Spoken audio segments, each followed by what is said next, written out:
Ito na, nagkagulo na. Nagkagulo na. Ito na. Tensyonado na. Sabihin niya ang konstitusyon ay para lang sa kanya. Wala po sinabing gano'n. Pilipino tayong lahat. Kaya lahat yan yung bagay may konstitusyon ng Pilipinas. Sir, kumuha ka permit kasi. Baka pumasok. Ay, ng Pilipino. Wala kayong karapatan ng palaya, sabi dito. Walang sinabi dito ng putang ina. Ano? Sinasabi mo. Mga Pilipino tayo. Ay paglalaban nyo yung Sara Duterte. May ramong-ramong 125 million, 11 days, pinastos na. Sino ang nagbigay sa kanya ng 125 million? Ang putang inang BBM. Ito yung magpulang-pularan, mga inayuman kayo. Mga politika, mga marumi. Lahat ng marumi ang politika sa Pilipinas.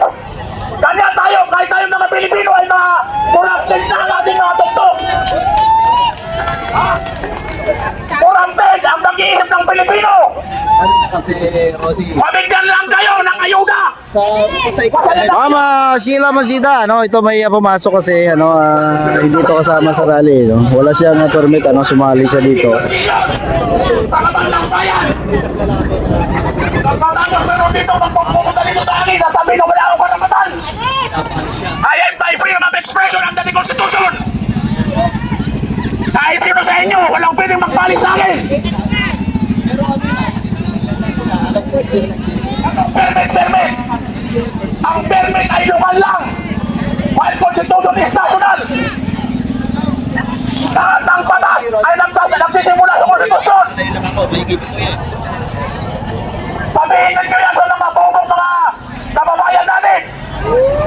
Pero sa isang katulad ko, na alam ko ang Konstitusyon ng Pilipinas. Anong permit na katarantaduhan? Ang pagbibigay mayor, isa rin korapto. Ikaw na manalo.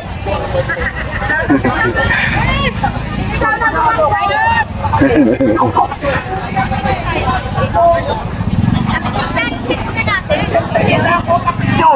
Masaya pa kayo! Hoy! Tayo mo ka!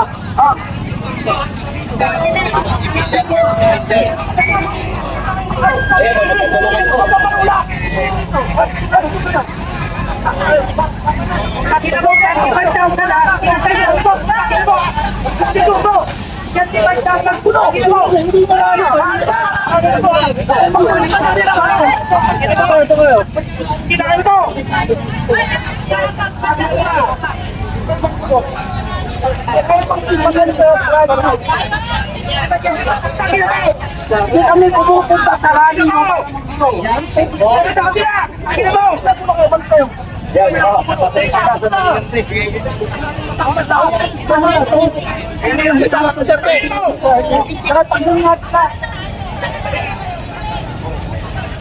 Alis na sige na.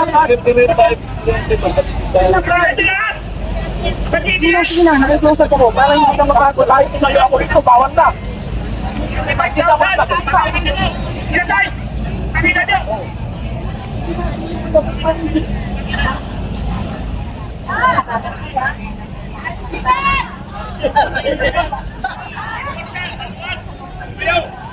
Tama na!